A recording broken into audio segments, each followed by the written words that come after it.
నమస్తే అండి. Welcome to Sri kitchen. ఇప్పుడు నేను దొండకాయలో మామూలుగా దొండకాయ కూర అందరూ చేస్తారు కదా, ముక్కలు కట్ చేసి ఫ్రై అని, కర్రీ అని, ఎగురు కూర అని, పచ్చిపప్పు పెసరపప్పు చల్లుకొని.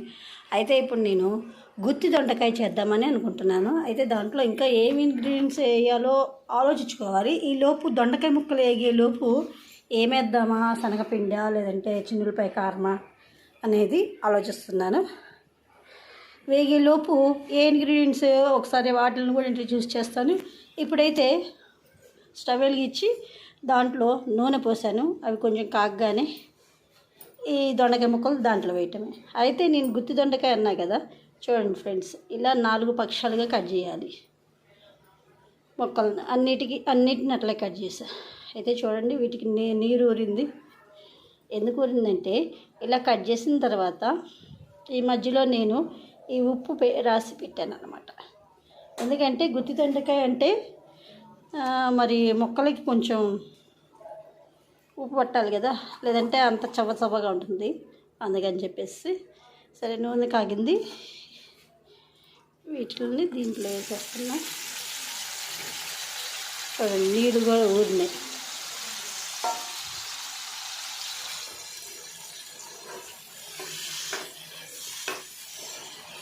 వేగే లోపు నేను వీటికి కావాల్సిన ఇంగ్రీడియంట్స్ ఏంటో ఒకసారి చూడాలి.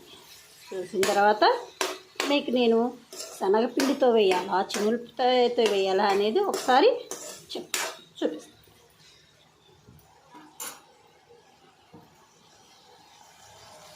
ఇవి బాగా ఫ్రై అవ్వాలి. చూడండి, దొండకాయ ముక్కలు దాదాపు చాలా వరకు వేగినాయి.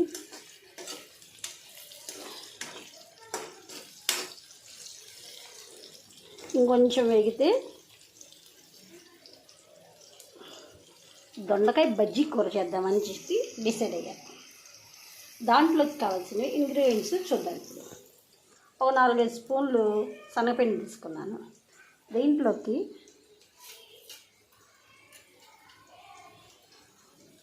కొంచెం జీలకర్ర,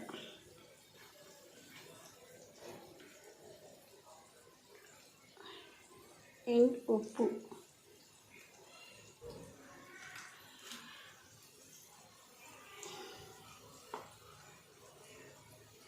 కొంచెం కారం,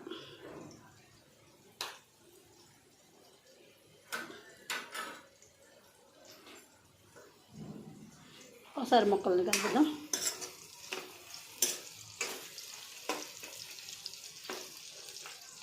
ఈ మొత్తం కలిసిపోయేటట్టుగా కొంచెం కలుపుకుందాం.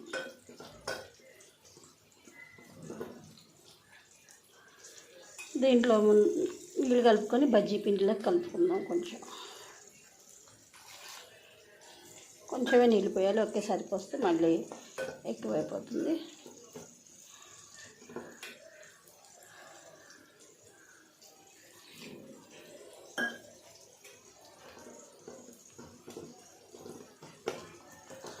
ఇంకొంచెం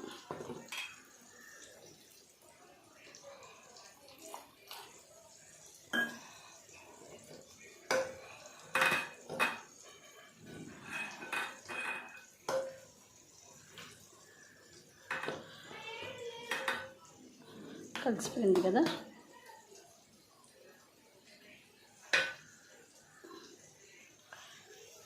ఇంకొంచెం ముక్కలు వేగిన తర్వాత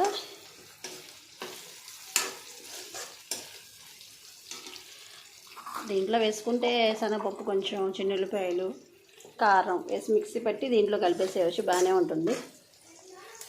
ఎందుకంటే బాగా డీప్ ఫ్రై అయినాయి ముక్కలు కూడా. దొండకాయలు డైరెక్ట్ బజ్జీలాగా వేసేసేస్తే ఇవి కచ్చాపచ్చిగా ఉంటాయి కదా, ఉడకవు, ఏగవు, బాగోవు. అందుకని చెప్పేసి ముక్కలు 4 పక్షాలకు కట్ చేసేసి ఇలా వచ్చే వరకు చేసి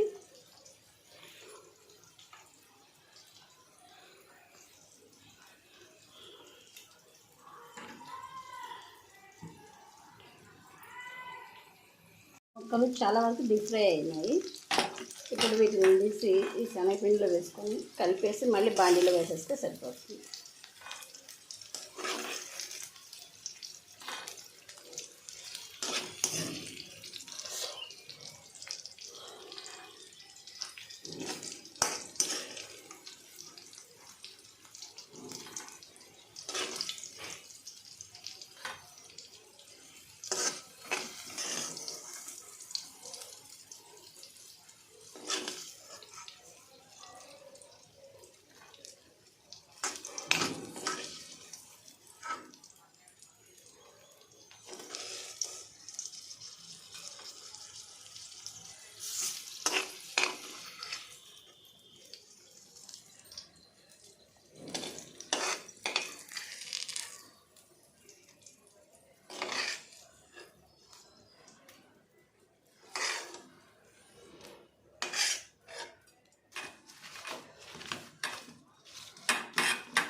ముక్కలకి ఇలా శనగపిండి పట్టాలన్నమాట. ఇప్పుడు వీటిని బాండీలో వేసుకొని వేయించుకుంటే సరిపోతుంది.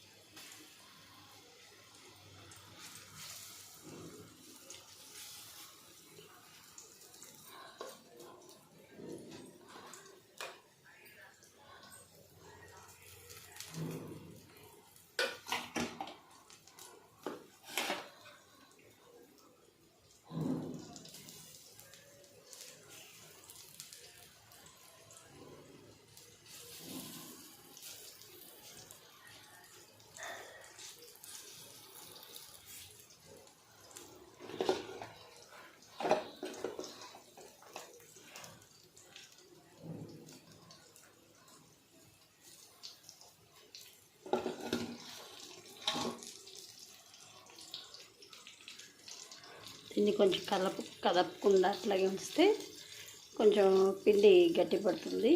అప్పుడు కదిపితే మీకు ఇది డీప్ ఫ్రై అయిన తర్వాత దీంట్లో చిన్నులపాయ కారంగా వేసుకోండి. చాలా వరకు కూర కొంచెం వేగింది. అది వేగేటప్పుడే నేను దీంట్లో వాము కొంచెం వేస్తున్నాను. ఇందాక ఆల్రెడీ జీలకర్ర కూడా వేసాను పిండిలో. ఇప్పుడు 2 ముక్కలే కదా చిన్నులపాయలు, అందుకని ఇట్లా కవర్ మీద నేను చిన్నులపాయ, జీలకర్ర, కారం వేసి దంచాను. ఫ్రెష్గా వేసింది ఆ వాసన వేరేగా ఉంటుంది. 2-3 తీసుకున్నాను చిన్నులపాయలు. మిక్సీలో పట్టవు కదా, ఎప్పుడన్నా నేను ఇలాగే చేస్తానన్నమాట. మిరియాలు కానీ 4-5 తీసుకుంటే ఇలాగే దంచి దాంట్లో వేస్తాను. ఇంకొంచెం ఇదైపోతే కనుక ఫ్రై అయిపోతే కనుక తీసేసి కారం చల్లేసి తీసేయటమే. దాంట్లో కొంచెం నూనె ఎక్కువైతే కనుక శనగపప్పు పొడి వేసుకోవాలి. అది ఫ్రెండ్స్ ఇవాళ నేను చేసే దొండకాయ ఫ్రై. శనగపప్పు కూడా 1 చెంచా వేసాను. ఫైనల్గా రెడీ అయిపోయినట్టే.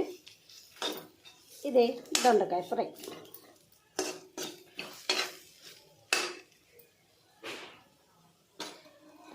Thank you viewers. నచ్చితే లైక్ చేయండి, షేర్ చేయండి, సబ్స్క్రైబ్ చేయండి అండ్ కామెంట్ కూడా చేయండి. Thank you.